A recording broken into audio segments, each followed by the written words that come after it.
अवधूत चिंतन श्री गुरुदेव दत्त. अवधूत चिंतन पुष्प 85. श्री गुरुशरणं वसुदेवं सुतं देवं कंसचाणूरमर्दनं देवकी परमानंदं कृष्णं वंदे जगद्गुरुं. भगवंत हा फक्त भावाचा भुकेला आहे. जीवन हा एक समुद्र आहे. विचार आणि बुद्धी याच्या मंथनातून माणसाने कृती करत गेलं तर ते रत्नासारखे दैदीप्यमान होते व सागरात पर्वत बुडणारच.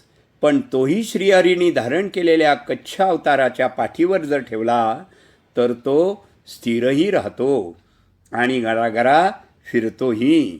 परमेश्वराचे अधिष्ठान राखून माणसाने जीवन सागर घुसळला तरच रत्नकृती निर्माण होतील. त्यासाठी कोणतेही कर्म भगवंताला स्मरून करा आणि भगवंताला अर्पणही करा. आयुष्याचा 1/3 भाग हा निद्रेत गेलेला आहे. उरलेल्या 2 भागात माया आपल्या पाशात अशी बद्ध करते की भगवंताच्या नामस्मरणाला वेळच मिळत नाही. सर्व काळ या मायेने गिळंकृत केलेला आहे.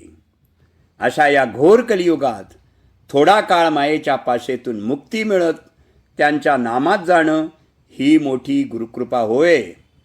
इतके मिळाल्यावर अन्य काहीच आवश्यक नाही. अत्यंत झपाट्याने वाहून जाणाऱ्या काळाकडे कसे पाहाल बरं आपण? तर एकदा मागे वळून बघा, आजवरचे आयुष्य कसे गेले हे कळले नाही, पुढील देखील कळणार नाही.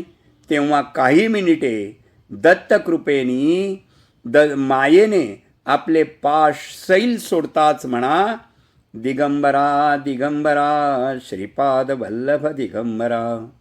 असा प्रश्न विचारला जातो की भगवंताला आपण काय द्यावं? त्याचं उत्तर, ज्याच्या कृपेने आजपर्यंत आपण जगतो आहोत व देहाची सुखे उपभोगत आहोत त्याच्याशी कृतज्ञ राहून त्याचा विसर कधी न पडू द्यावा.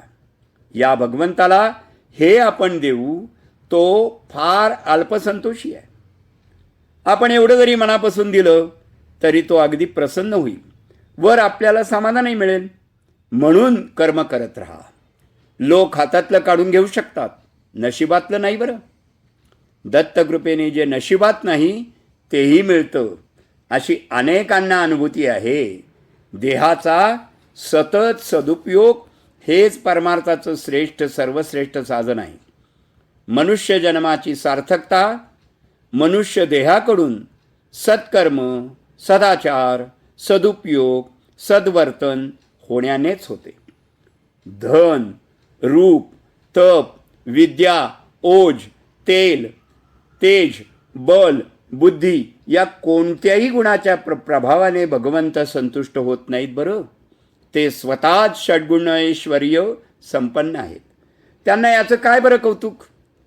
आम्ही मात्र उगाच ऐश्वर्याचे प्रदर्शन करीत भगवत पूजेचे जाहीर समारंभ करत असतो. देव मात्र फक्त भक्तीचा भुकेला आहे बरं. देवाची भक्ती करा, गुरूंची सेवा करा, पण त्या बदल्यात वराची किंवा ऐहिक लाभाची अपेक्षा करू नका. कर्म कराल तर तात्कालिक लाभ तर होईल, पण तो व्यवहार होईल बरं. सारे तप त्याचे मूल्य ठरेल. परमार्थ आणि परलौकिक लाभ नष्ट होईल. कुणा भक्ताला काय द्यावे, कुणाचा काय अधिकार आहे हे आपल्या उपास्याला ठरवू द्या. भगवंताने स्वतःचे सांगितले, जे लोक सकाळीच उठून माझ्या स्तुतीचे पठण करतील त्यांना मृत्यूसमयी शुद्धी बुद्धी मिळेल व ते मलाच प्राप्त होतील. म्हणून भगवंताला आपलासा करून घ्यायचा असेल तर फक्त त्याची उपासना मनोभावे करा, श्रद्धेने करा, त्याला पूर्ण समर्पित व्हा. सतत दत्तनामात राहा. गुरुमाऊली सतत आपल्यासोबत राहील. शुभम भवतु शुभम भवतु शुभम भवतु.